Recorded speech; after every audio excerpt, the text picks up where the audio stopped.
Welcome back, everyone. It is Friday, December 15th, after market hours. Welcome back to NYU Grad's Daily Podcast. I will try to do this in under 15 minutes.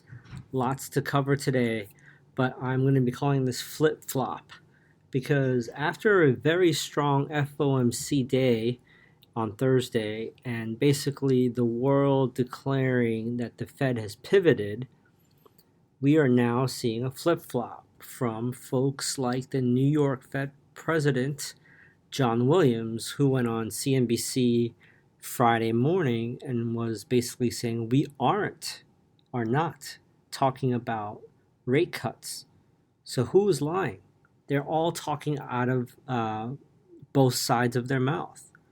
I'm going to cover this in a little bit, but let's not deviate from the format here. So today we had a very strong 734 new highs versus 124 new lows. We had 32% of shares advancing versus 63% declining. That's not good. So that's a little bit of a pimple.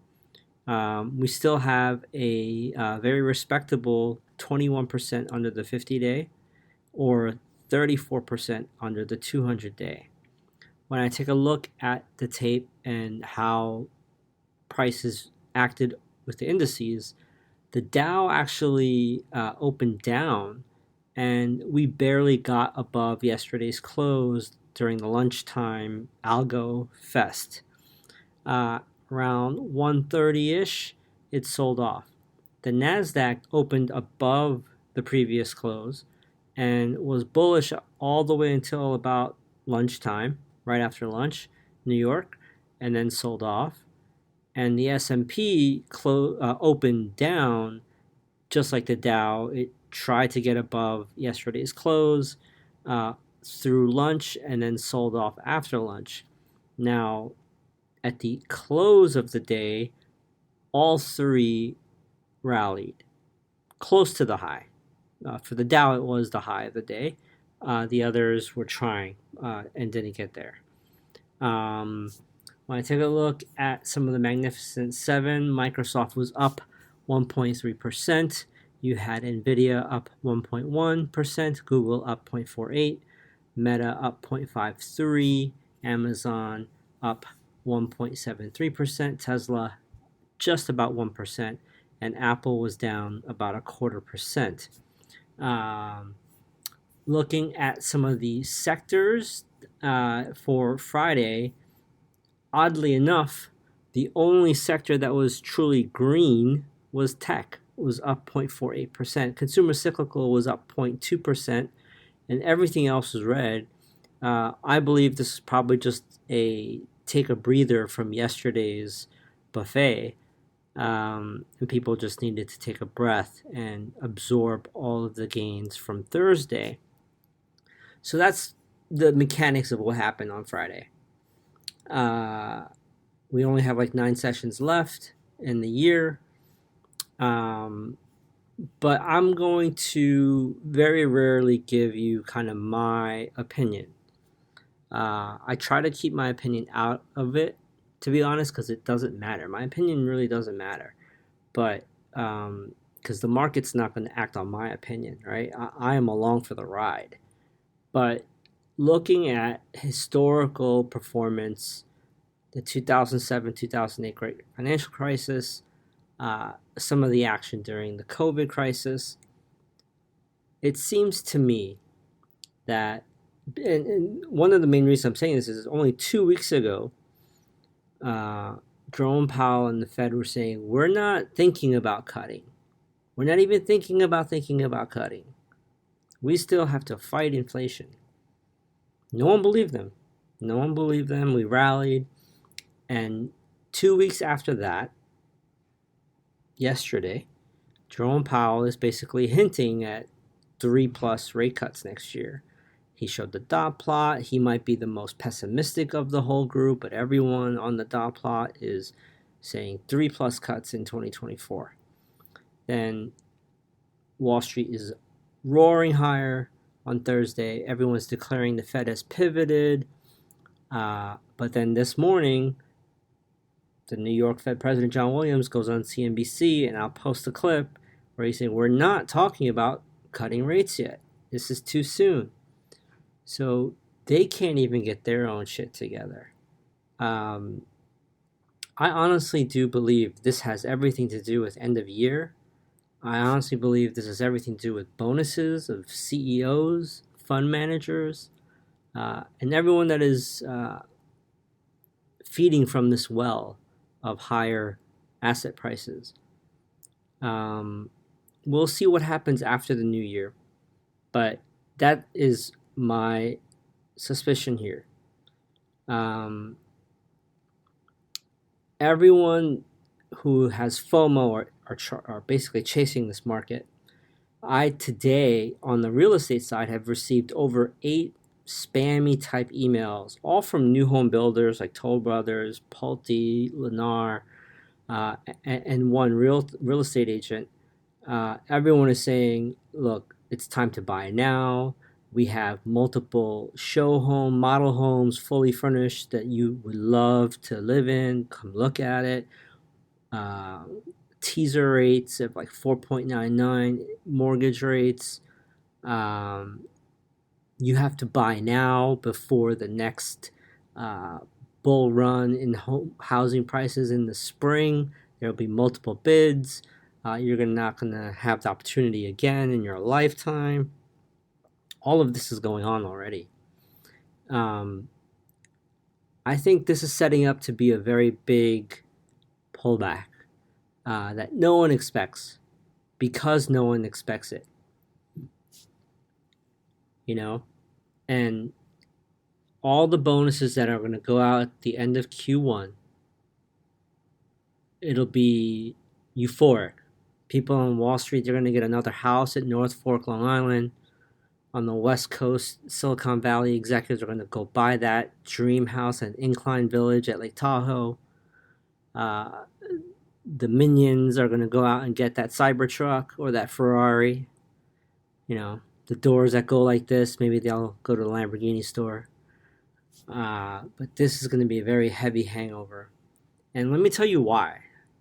Because this whole time that the Fed has been fighting inflation and saying we need to raise rates, we're combating rates, we have to stay higher for longer, it was in efforts to fight inflation.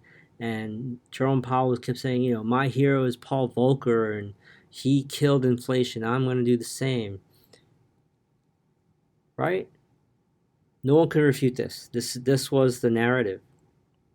So this was all going on because asset prices were going higher. People had too much liquidity. People had too much wage growth. People had too much money. All the spending during COVID and the free money that they were doling out caused inflation. Well, what's going to happen now if Wall Street is telegraphing 3 to 6 rate cuts next year? All stocks go higher. Home prices get multiple bids. People start going out and buying $150,000 Ford F-150 trucks. People don't get laid off. That's inflationary, no? And the US dollar falls from 100 to 90 or 80. This is all inflationary. So stick with me here. So let's press fast forward. All the Wall Street bonuses have gone out at the end of March 2024. Inflation is raging, right? We have elections coming up. Everyone's complaining about inflation again. And the Fed goes on the podium. Jerome Powell goes up there and says, you know what? I'm here to save the day. I can do this. I have all the tools necessary. You saw me do it in 2023. I'm going to kill the inflation dragon. I'm going to raise rates by 50 basis points. I'm data dependent. This is not going to happen on my watch. Who the hell is going to believe him? He couldn't fight inflation before. Why would we believe him now? So I have a hunch that the next time inflation rages, whether it's next year in 2024, 2025, after the elections, before he is up for it, I think 2025 is when his job is up and they have to find a new Federal Reserve chief. Who's going to believe the Fed can fix this with 50 basis points, 100 basis points, 200 basis points, 7% interest? If inflation rages and you see the dollar tank and you see gold and crypto fly, they're going to have to come back with 9% plus Fed funds rate just to keep up with inflation. They might have to go to 15% to truly fight true inflation, not the BS inflation numbers that they report. So that's what's scary about this. They've pretty much admitted that their inflation fight is over, and everyone's interpreting this as they won. But you shouldn't be interpreting it this way. They're saying that the interpretation is the Fed pivoted because they realize they cannot fight this inflation. It's too big of an opponent. If they truly fight it, they're going to kill their Wall Street friends with 10, 15% Fed funds rate. That will kill inflation, but it will also kill Wall Street and the powers that be. That's what's going on right now. And I'm basing this on history and facts. Do I know that it's happening? I'm pretty sure. Do I know the timing of all of this? No, I do not. But I can give you areas of the market to watch. I've been saying for this whole year to watch yields, watch breadth, watch Magnificent Seven. Now you need to add to this. You need to add currencies. You need to add watching the US dollar against other pairs, as well as just the dollar through the DXY ETF. You also need to watch yields, okay? And any of the commodities that are sensitive to inflationary pressures, like oil. Because if you see oil, gold, copper go higher, that's inflation. If you see home prices go up, that's inflation. And if you see inflation get really bad, it will force the Fed, because it's an election year, it will force the Fed to fight it or try. And they're going to have to come back before everyone votes to try at least pretend they're fighting it. And they're going to have to raise rates again. But we'll see. I could be completely wrong, but I'm at least giving you the areas and triggers to watch for. But another one that I saw on social media, I follow Lance Roberts, who I found through Adam Taggart on Wealthion, and he had posted a chart of the S&P skew dex. It basically, you can Google it. It's made by, these skew dexes are made by a company called Nations. And the SPY skew dex basically showed that in its history, it has never been this complacent. It is a barometric reading, like the weather, of how many people in the market participation have insurance against SPY. Like, does anyone have insurance just in case SPY goes down? And it's never been lower. So I looked up the skew dex for the NASDAQ. Same thing. Who's surprised, right? If the SPY is that way, so is the NASDAQ. No one is covered with insurance. Everyone is on the long side. Everyone is in Apple, Nvidia, Tesla. And everyone is just holding their breath, praying that Jerome Powell and the Fed will save everybody. This is very dangerous times. Very overbought. Maybe nothing will happen before the end of the year because there's a vested interest to keep it this way so everyone gets their bonuses. But after the new year, first, second, third week, expect a pullback of some magnitude. And then keep watching yields, keep watching the Magnificent Seven, but keep watching oil, the currency, and inflationary commodities. If you see inflation rise, you can expect the at least the perception of fighting inflation again. Even if they don't, even if they raise rates again and they are also spending on the government side, on the fiscal side, like bananas, the attempt or the perception will happen. If they truly want to fight inflation, you're going to see rates above 7%. Just to keep up with inflation, they need to raise it above 7%. I think this is going to be a very tumultuous 2024. With that, I was sad to see, because I am also a gearhead. I've had many, many cars in my life. I've never owned the Camaro. I've had the Ford Mustang 5.0, as well as a General Motors C5 Corvette. I love cars, even being in New York City.